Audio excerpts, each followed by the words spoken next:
Next is trying to solve each and every question yourself, self practice plus exposure. मतलब अगर ये हमारा final chance है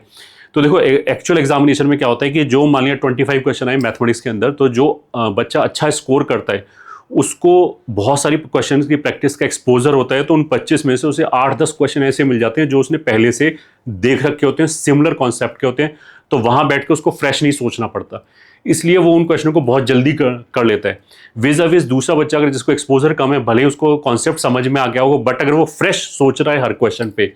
तो वो पहले वाले बच्चे के कंपैरिजन में 3-4 क्वेश्चन कम कर पाएगा, तो उसकी रैंक काफी पीछे चली जाएगी। तो इसलिए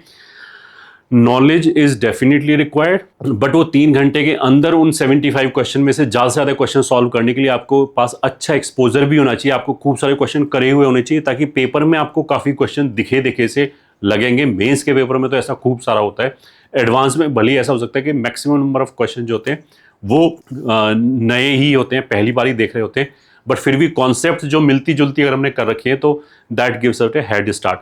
तो ऐसा नहीं करना चाहिए कि मान लिया हमारे पास मटेरियल है और 20-25 क्वेश्चन है तो हम उसी में सारा टाइम लगा दें।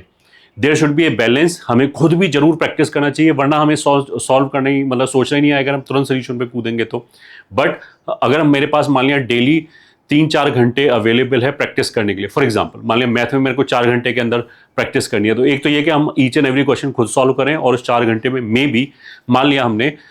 70 क्वेश्चन अटेम्प्ट कर लिए, उसमें से हमसे कुछ हुए कुछ नहीं हुए, फिर हमने सोल्यूशन देख दिखा के 70 क्वेश्चन के लिए। दूसरा जो स्टाइल हो सकता है वो ये हो सकता है कि हम उस 4 घंटे के स्लॉट में 2.5 या 3 घंटे तो हम खुद ही सॉल्व करें, 1 घंटा या 1.5 घंटे का जो स्लॉट है उसमें हम सॉल्व एग्जाम्पल्स पढ़ रहे हैं, ये ठीक है, जस्ट टू अंडरस्टैंड के कितने टाइप के क्वेश्चन या कितने डिफरेंट मॉडल्स के क्वेश्चन बन सकते हैं। तो दूसरे वाला जो चीज़ है उसमें हमारे जो नंबर ऑफ क्वेश्चन का एक्सपोजर है वो हो सकता है 70 से 100 हो जाए। पहले जब हम खुद ट्राई कर रहे थे तो 70 क्वेश्चन ही कर पाए, बट अगर हमने खुद ट्राई के लिए एक सेक्शन रखा और दूसरा सेक्शन सॉल्व एग्जाम्पल के रखा तो हमें नंबर ऑफ क्वेश्चंस का एक्सपोजर ज़्यादा मिल जाएगा।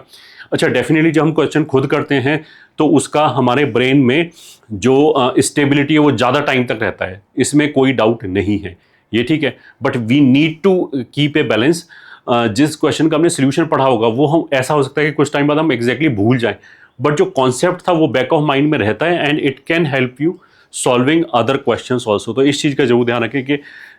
एक सॉल्व एग्जाम्पल का भी एक डोज जरूर लेते हैं ताकि हमें नंबर ऑफ क्वेश्चनों का एक्सपोजर ज़्यादा रहे।